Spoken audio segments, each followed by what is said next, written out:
Small business owners, people who don't have a job. Every one of them has a stake in the American dream. And they got some good news over the weekend. The National Bureau of Economic Research, as you know, has said that the recession ended in June 2009, a few months after you took office. And yet, here's the problem you find yourself with. Many leaders in business think you and your policies are hostile to them. And many ordinary Americans think your policies are helping Wall Street and big business. How'd that happen? Well, first of all, even though economists may say that the recession officially ended last year, obviously for the millions of people who are still out of work, people who have seen their home values decline, people who are struggling to pay the bills day to day, it's still very real for them. And I think we have to go back to what was happening when I was first sworn in as the 44th President of the United States. We went through the worst recession since the Great Depression. Nothing's come close.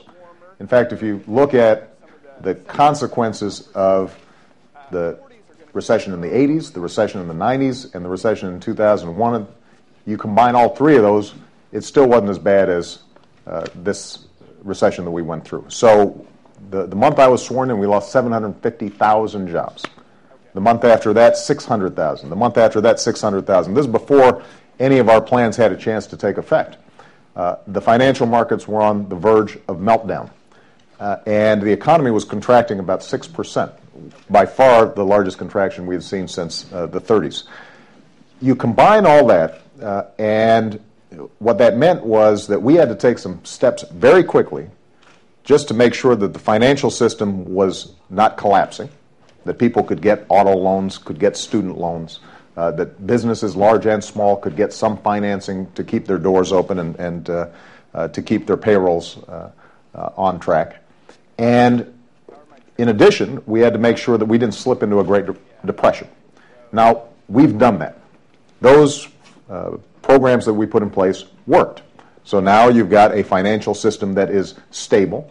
It's still not as strong as it was back in 2006, 2007, but it is stabilized. You've got now 8 consecutive months of private sector job growth. Businesses are able to borrow again, they're investing again, they're making profits again. That's all the good news. The challenge is that the hole was so deep that a lot of people out there are still hurting, and probably some folks here in the audience are still having a tough time. And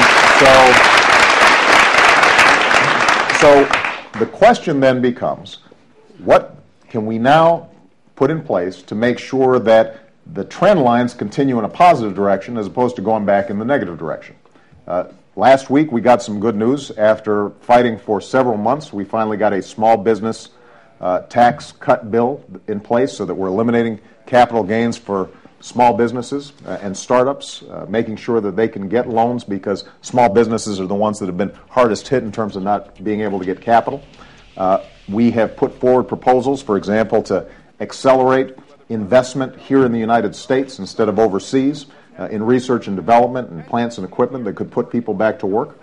So there are a lot of plans in place that can make improvement, but it's slow and steady as opposed to the kind of quick fix that I think a lot of people would like to see. But the thing I've just got to remind people of is the fact that it took us a decade to get into the problem that we're in right now. The Wall Street Journal came out with a report based on census information that the years from 2001 to 2009, the middle class actually saw their wages decline by 5%. This is before the financial crisis. So these have been some long-term trends of the middle class having a lot of problems out there. And what we've got to do now is to reverse it, but something that took 10 years to create, it's going to take a little more time to solve.